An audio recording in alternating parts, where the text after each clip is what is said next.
I don't know if Wait, you we can. start the episode? Uh, Bro. We didn't even start the episode.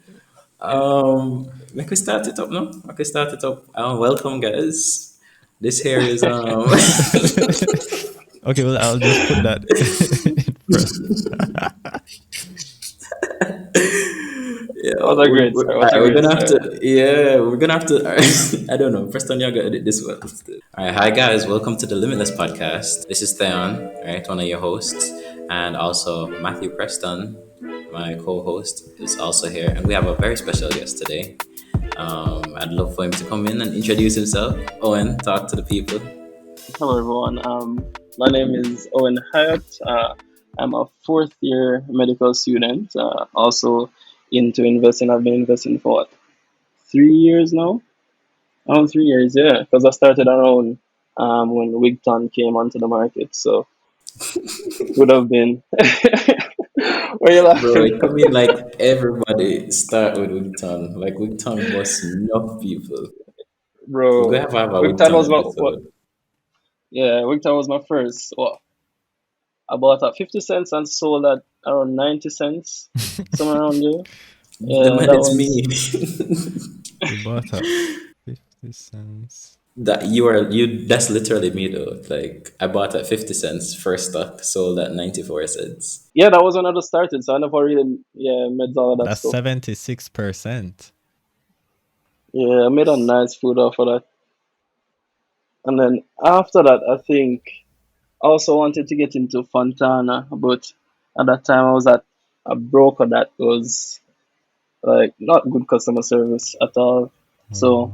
it would have been where I wanted to get into the IPO. She was like, "Yo, you have to go to." I think it was NCB that did the IPO for Fontana, Mm, because it was around the time when you actually had to carry in papers. You actually had to write for applications versus now where it's all online. First IPO I tried to buy was Mailpack, and then similar to what happened to you, Owen. I wasn't able to get in. I was down there till like the morning, and I was trying to sort out everything, and there was like someone made a mistake, and yeah, I see Scotia Investments yeah. as a lead broker For for Fontana. Fountain. Yeah. Okay, so how did you get into the market though, Owen? Like what was your introduction? All right, so I was always into stocks and stuff from like sixth form. So I always used to look on From wait, the wait, New wait, York's. from sixth Six form? what? Yeah, from sixth form, because back so I'm a guy that I love to make money. I love to find different ways to make money. So even because I went to Manchester High, right? And um I remember at that time my friends and I wanted to keep a party, right? So um at that time, mom used to go to Kingston a lot. So what we used to do, I used to ask her to like buy me some like muffins and cookies and so, and sell it at school. So that right there really got me into like the whole making money aspect of life and all that stuff. And then Mm, I remember I used to play a lot of stock games, and I used to want to learn forex. So it was in that moment where I was so invested in trying to make and learn how to make more money and all that. I really got into it. So then when I came to university, I joined the Young Investors Club at UWI. But I joined the club, but because of my schedule, because I was in science and technology first, and then I transferred to medicine. Um, it You was did science tech where I for didn't. 1 year? Yeah, for 1 year.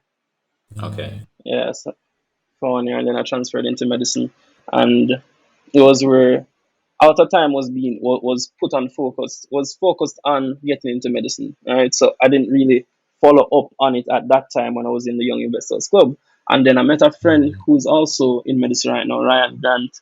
Um, he wasn't investing from before that, so I think his mother started him on investing from around sixth form or first year, one of those. And then we started to talk about it, and then there was this competition where um, Market Watch, like this website that tracks US stock data. Market Watch. Mm-hmm. They had Yeah. like a yeah, they had a competition on it where um you pick a couple stocks, make a portfolio and all that stuff, and then that really got me into it. I would go on every day and like watch the stock move up and down because, as you know, I would have invested in things like Amazon and Apple and all that stuff. So it was where that really excited me. And then, given the fact that my friend was already in it, he would have walked me through the steps as to how to get started and all that stuff.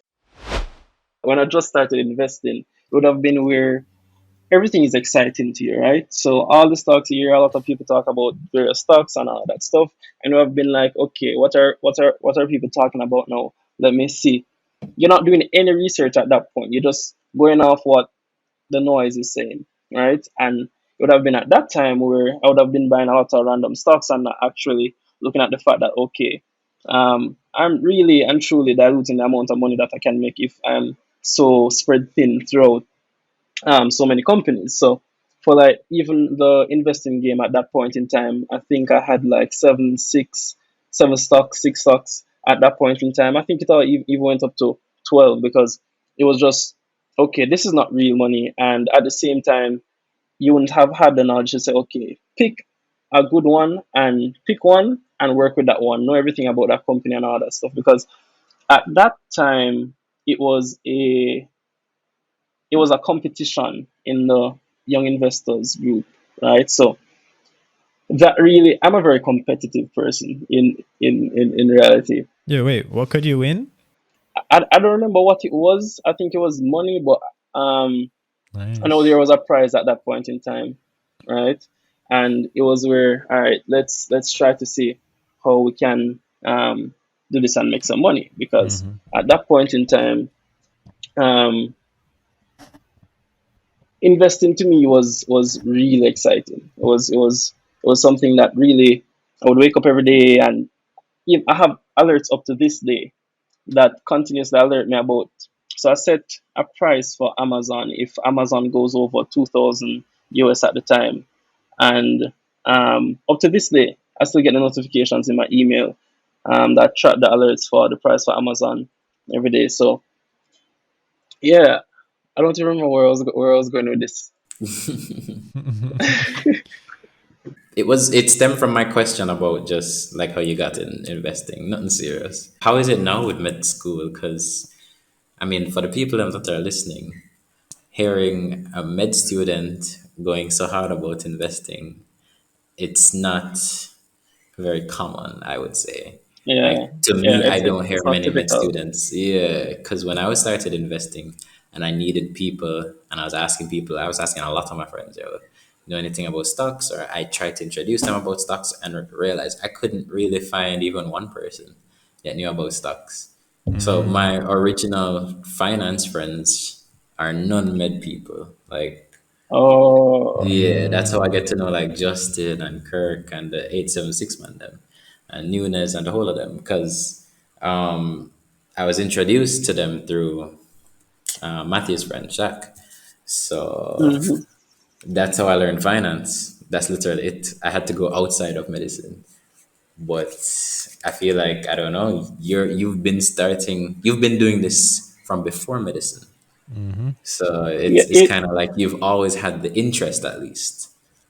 yeah. I've always had the interest, and I think your experience completely differs from mine in terms of the fact that you also had finance persons to guide you in that sense. Because for me, it was Australian and I that we got to talking about various stocks. We didn't really at that time we didn't do much research. We would just see an article and talk Mm. about the article, and that was really it at the surface level, right?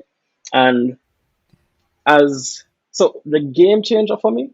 So it was more short term, following the noise in the early Mm-hmm. parts of my investing years. So what I always try to do when people ask me about investing is let them know that sometimes people are greedy, right? Sometimes you'll be greedy, and like that greed will cause you to lose money.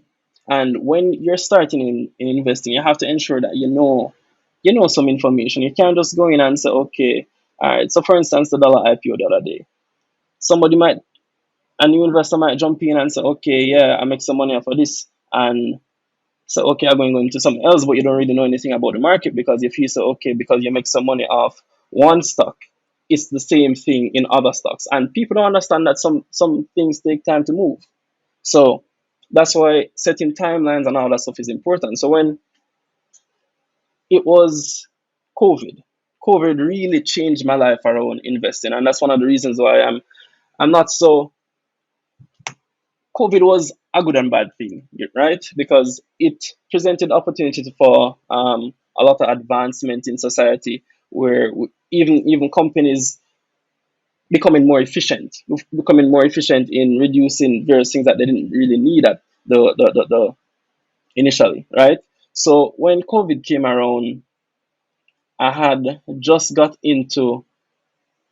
So that was the same time around QWI. That was the same time around Transjam, right? Those two IPOs, and I got Mm. into those, and it didn't really go well for me. And at that point, I was like, QWI IPO'd at what price? I think 135. Yeah, I think it was 135. Wow. Yeah, that I don't think it's ever traded back at IPO price. nah, it hasn't. It hasn't at all. And And that that was that back that. in 2019, I think end of 2019.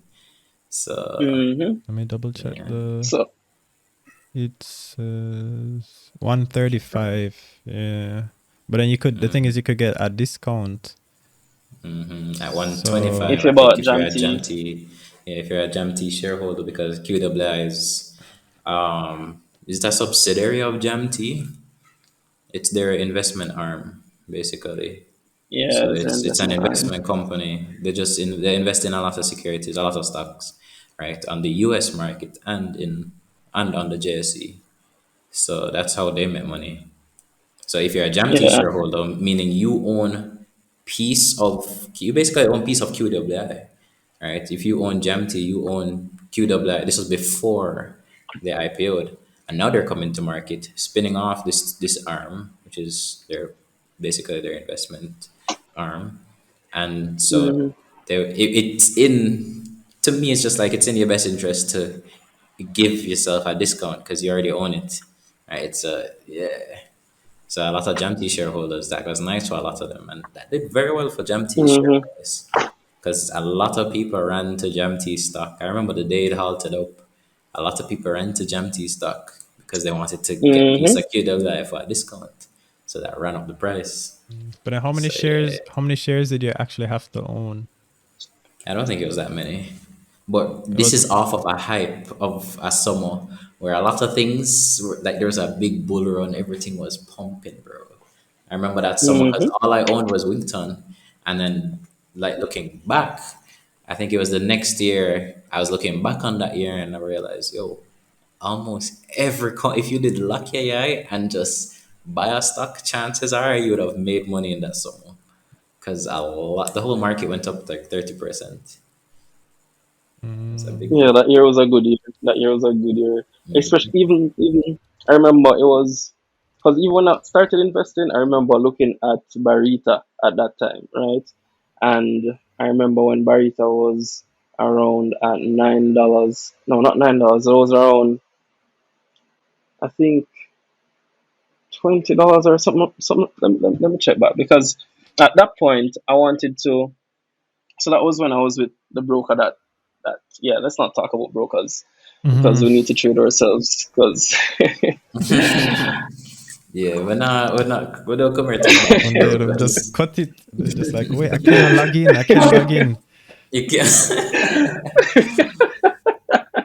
Or but yeah, so I remember at that point in time I wanted to buy Barita, and it was around the same time that they had their rights issue, and it was a mm, case where I was like, because at that point in time you had to email brokers to purchase stocks for you, right? what? And Yeah, you had to. For me, I had to email brokers, a broker to buy a certain stock or sell a certain stock. So That was how the would it work? procedure Like you that could we had to go say, through. I want to do X amount of units at $90 with a limit order, and then they would do it. Yeah, that's that. Yeah, that's exactly what you do. And then how long would it take for them to do it? That's the inefficiency there. That's the inefficiency right there because however long they take to see your email, and if you call them and don't get them, like it's a lot of time lost. And you know how it's.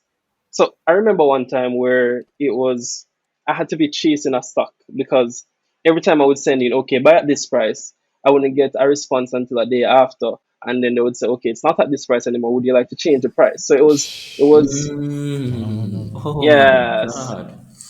So back then, a lot of mistakes were made. A lot of mistakes were made, and I feel like even now with JTrader Pro, I'm happy that a lot of investors now actually have that platform where they can trade for themselves, right? Mhm. Because going through that process would have been a turn off for many people, right? Because even JMMB with their own platform, NCB now coming on with their own platform, yeah. So back then, the situation with emailing brokers and so it wasn't a nice one. But I think I was talking about the what really changed it for me in terms of investing, and that was when COVID came around.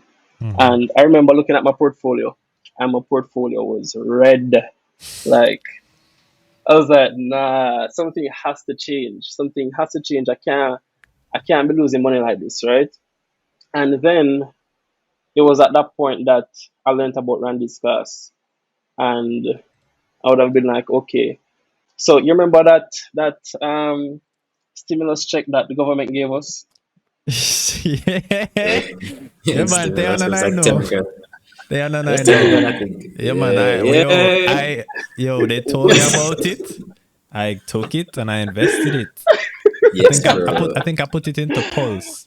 I I think think I I was over your house too, and yeah, we were just like, yo, let's sign up, sign up. This is money, free money. We're yeah. students, bro. We apply. So I had Exactly, already bought some exactly. Pulse, and then when the money came in, I was like, let me just buy some more Pulse, and then I just bought some more, and then I think that was probably like, let me see, $2 low, and then I think I sold it at maybe $4. And I have to double check back, but yeah. So COVID did some restructuring in your life, bro. Yeah, because remember at that point in time as well, med school would have been like we had months of break because it was them trying to get accustomed to this new thing. And remember that it was at that point that we were supposed to move into the clinical years, so we had to be on the hospital and all that stuff. Mhm. So given the fact that COVID was running rampant and thing, they had to give us longer breaks, and I had to be doing something with my time, right? And with this opportunity, I just said, okay, let me go to run this class and learn a lot about a lot more about investing. But Mhm. the thing that um, I had a misconception at first, and I feel like a lot of persons who are new to investing might also have this misconception because it was where I would have thought that okay, I went to this class and Randy would have said okay, buy this, buy that, or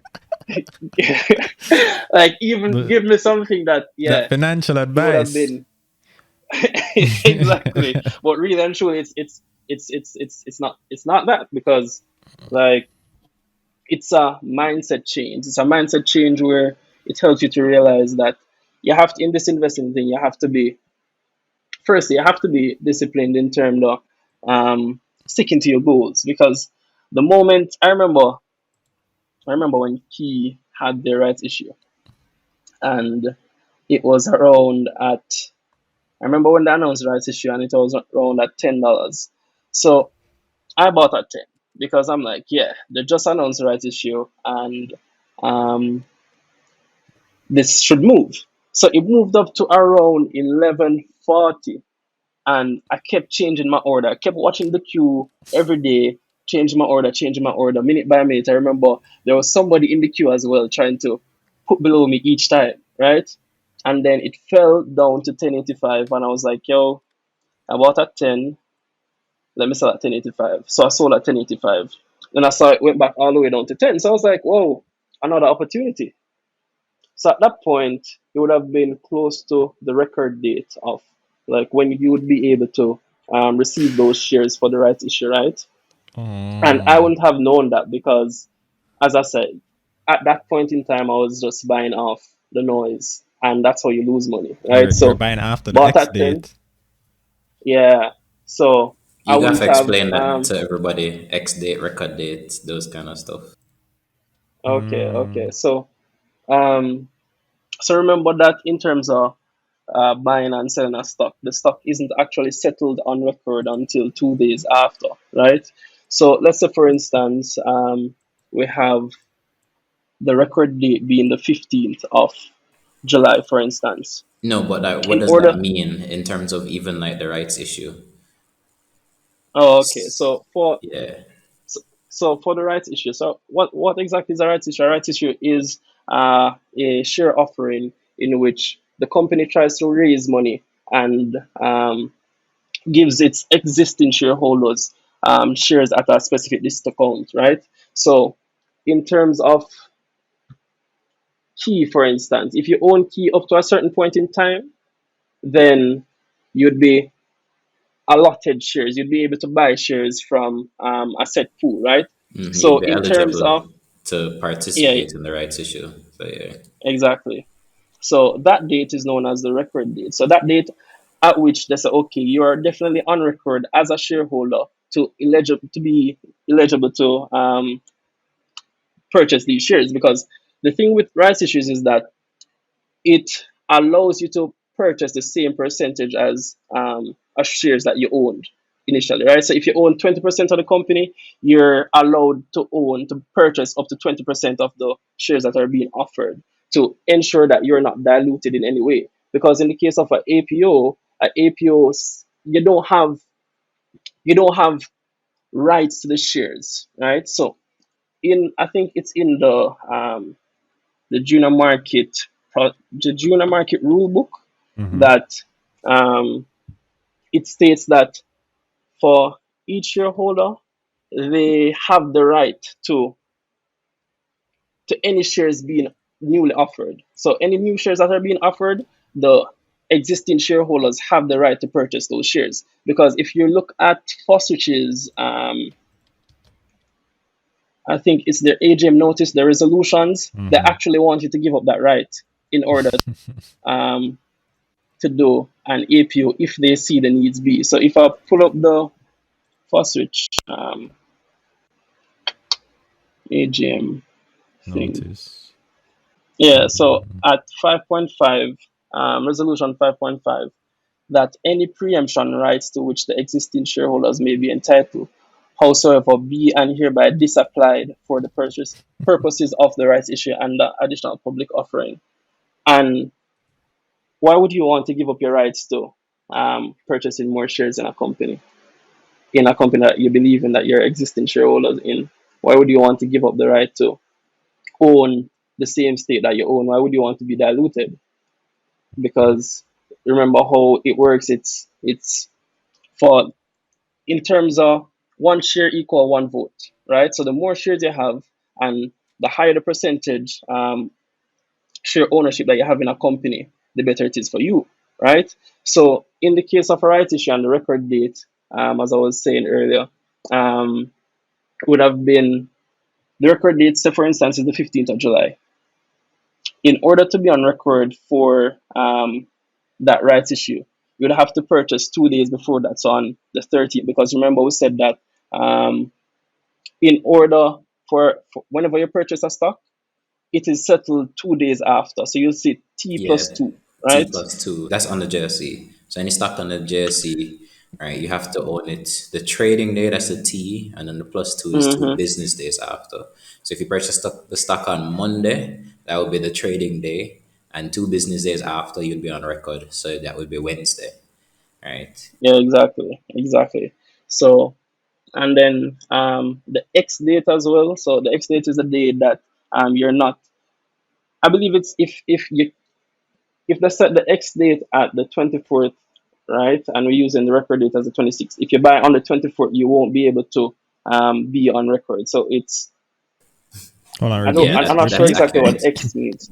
No, that's how I think about it too. Because in my head, if you buy on the X date, if you see like the symbol X, it's like you're on, like, Yeah, oh, exactly. you don't get the shares. So let's say you Mm, wanted to be you have to be a shareholder before that X date, because that X date means if you buy on that day, you're not eligible. You won't be on record because you have the X day mm-hmm. Right. first, and then the day after is usually the record date. Record Usually, date, You're saying exactly. that can basically work for like a rights issue, or it can even work for just the same thing for like a dividend. Right, exactly. So I guess we can go back. It was key you were initially talking about. So maybe we can yeah, read the we key. fling back on a wicked tangent. So you're talking about sticking to your goals with key. Yeah, so I didn't have any goals at that time. So at that time, I saw it fall back down to 10, and I would be like, all right, yes, like it fall back down. So let me buy it up and go back up to 12, right? So when I bought it, I think I was on record. I got on record, but I wasn't paying attention at the time. So I saw it. I realized it started falling. It fell to 7. So from 10 to 7, right? And Jesus. I was You just hit me, watching bro. that. That's a 30% loss. Oh gosh. I was just the overall loss on key at that time was 40%. That was the Wow. overall loss, and I remember it would have been what really helped me to actually take a loss and move on was where I realized that if this key has to go back up 40%, or not even 40%, more than that, because there's actually a picture that I use to remind me every time that I Mm, look at a loss that I just need X amount to make it back so I can cut the loss and move on. Because if something changed and it's not meeting your goal, then why are you staying? Like, yeah, I no reason think to stay. And there are other stocks out there. You don't need to be married to a stock. Hold on, let me find it. I know what you're talking about. Yeah, I think one of my losses that I learned from was Mm-hmm. probably Cygnus. Signals. Yeah. But the thing is That had. I didn't learn the lesson um as early as I should, because Mm-hmm. I think when I first bought Cygnus, it was when the APO announcement came out. I think I saw the Yeah. price dropping. I was like, oh, whoa. And then I bought. I didn't really know what I was doing then. And then Mm-hmm. I think I also bought into the APO, but I don't even think Yeah. I didn't qualify as a existing shareholder. So I bought at the, 1630. yeah. And then I think I ended up just cutting it. And I think I Yeah. threw that into mail pack. Yeah. The That was that was the exact same pattern of that exactly happened to me because yeah. I would have bought. I didn't see the announcement that you have to be on record at this day, right? Hmm. So I wouldn't have known the record date or the X date, so I would have just bought. And I remember buying at 18 initially, and then it fell to 16 after the announcement for like the day, right? The day before I bought, the day after I bought, the announcement for the okay, if you're an existing shareholder, $14. If you're But the date on had already record, passed. yeah, the date had already Yeah, which passed, was so I wasn't an also existing shareholder. I, I I'm like, why, if they really understood the market, why would Hmm. they do that? Exactly, If exactly. something it wouldn't Why cost put the them any existing date money. in the past? Exactly, right? So you could have made the record date after the announcement, right? You made it after the announcement and all that stuff, and but Yeah. it is what it is, to be honest, because Signals it burned me twice because I actually believe in Signals' business model and Mm-hmm. the whole alternative investments, and but Yeah, at I the mean, same Cygnus is time, a great company. I agree with you there. Great company. yeah, great company but not great stock because Not my I'm in favorite this thing to stock. make money. Yeah. Not mine either. You know, I I mean, think it's at what now? Like $13. 13.30 today is Why do you think July it's 10th. falling so much? Bro, people want to get out. People beneath from the APO. I'm pretty sure people out there, and a lot of other interesting companies are coming onto the market. So people move the money to where they see they can actually make money, and that's how you should invest. You Yeah, should, they'll move. if a start not working out for you. They'll move if they see a discount. You know, if they see a big discount coming up, they'll just buy into that discount, and they can just sell now. Exactly. But I think I was talking about key, and that would have been my first major loss in terms of investing. And then after that, I would have taken it more seriously. 1 second, let me. Wait, do you still invest on the US? No, remember it was a paper. Oh, Yeah, it wasn't. I wanted to get in it at one point, but I don't see the gains that I can make here.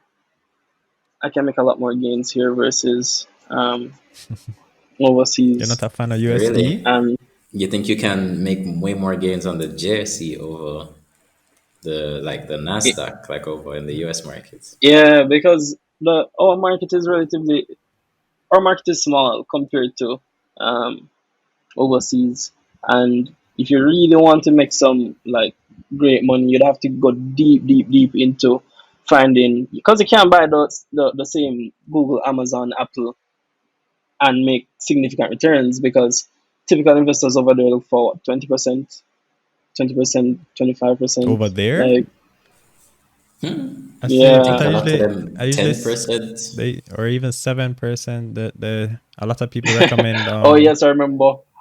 The I remember S&P, something about 7%. the S&P 500. I think when you, I need to pull up the exact time period, but say imagine if it's 5 or 10 years, when you annualize how much it was giving you per year, I think it's around maybe 7% or 8%. I'm not sure if that's even before or after fees, but yeah, that's usually what people. I remember there's this guy I watch on YouTube.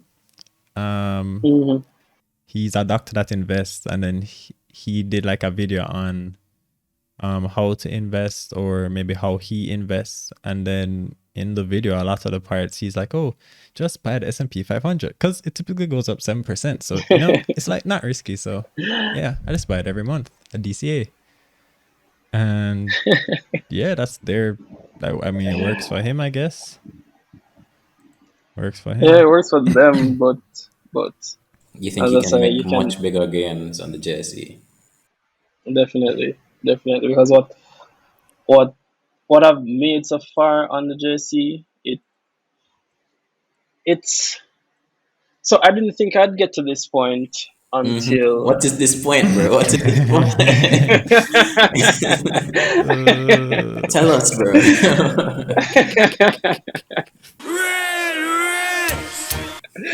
okay, so Because you're a that's how it's student. So to a lot of people listening, like, this is, I'm not talking money value. I never want to ask somebody how much money they yeah, make, but we I can know, talk I know. percentages, bro. Like, what's you can tell me what's your best play of this year or in the past year?